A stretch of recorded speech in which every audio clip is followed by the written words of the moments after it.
خدمت وطن مادر قرض مقدس شهروندی هر یک جوان با آر و ناموس و شجاع و دلیر به شمار رفته امروزها در صفهای قوه‌های مسلح مملکت جوانان با امر دل و وجدان خدمت حربی را پیش میبرند.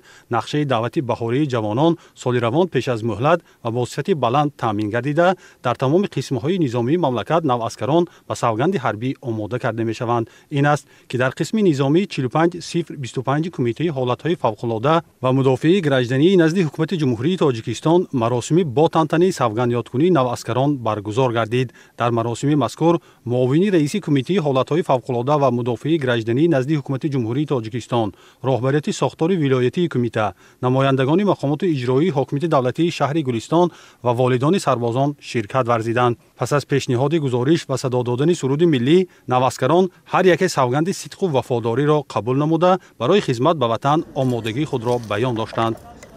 من نودوت شده پولاد سنجر به صف قوه‌های مسلح جمهوری تاجیکستان داخل شده برای صداقت به خلق خود سرور جمهوری سوگند یاد میکنم و با تنتنه قسم میخورم قانون اساسی و قانون‌های جمهوری تاجیکستان را قطعی رعایت مینمایم. آیین‌نامه‌های حربی، امرهای فرماندهان و سرداران را به چون و چرا اجرا میکنم. سربازی با شرف، با انتظام، دلیر و هوشیار باشم. من با خواهش خودم از طرف کمیسریات حربی ناحیه فردوسی شهر دوشنبه به خدمت حربی آمده. عین حال مدت یک ماه می شود در قسم حربی 45025 کمیته حالت‌های فوق‌العاده ادای خدمت نموده ایستاده‌ام. ما نودوت شدگان میان‌دارگی خویش را با سرفرمانده عالی قوه‌های مسلح جمهوری تاجیکستان می‌رسانیم که تمام شرط و شرایط‌ها را برای ما فراهم آورده است. این روز سوگند حربی را قبول نمودم و این سوگند خود صادق میباشم.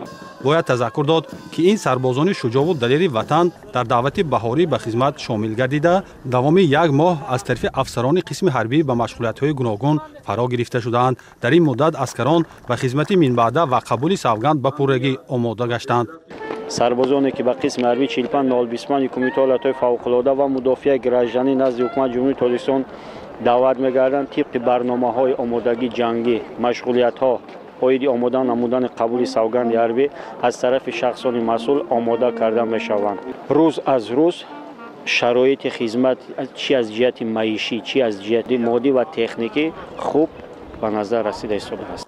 پس از مراسم با تانتنه سوگند یادکنی سربازان، معاون رئیس کمیته حالت‌های فوق‌العاده و مدافع گراجدنی نزد حکومت جمهوری تاجیکستان، معاون رئیس شهر گلستان، نواسکر و والدان سخن نمودند. ضمناً تاکید گردید که واقعاً هم امروزها با دستگیری، توجه و غمخواری‌های دائمی سرفرمانده عالی قوه‌های مسلح پرزیدنت کشور محترم امامعلی رحمان بهترین شرط و شرایط در تمام قسم‌های نظامی مملکت فراهم گردیده جوانان از خدمت خویش سرفراز و افتخارمندند. خدمت حربی نه تنها شرف و افتخار هر یک جوانمرد است، بلکه پدر و مادران نیز از این صداقت جوانمردانه فرزندان سرباز خویش سربلند و افتخارمندند. افتخار میکنم که امروز فرزند من با خواهش خود به خدمت وطن آمده خدمت کرده ایستاده است. ما مادران باید فخر کنیم، فرزندان خود را همیشه تربیت کنیم که فرزندان باید با خواهش خود به خدمت وطن روند. من صاحب 4 فرزندم، 2 پسر. من این پسری کلانی ام و میخواهم که فرزند میدگی هم نیست با خواهش خود خدمت کند. خدمت در صف قوه‌های مسلح مایه افتخار و سربلندی، شرف، رسالت جوانمردی، مکتب بزرگ خودشناسی و آب و تاب جسمانی است.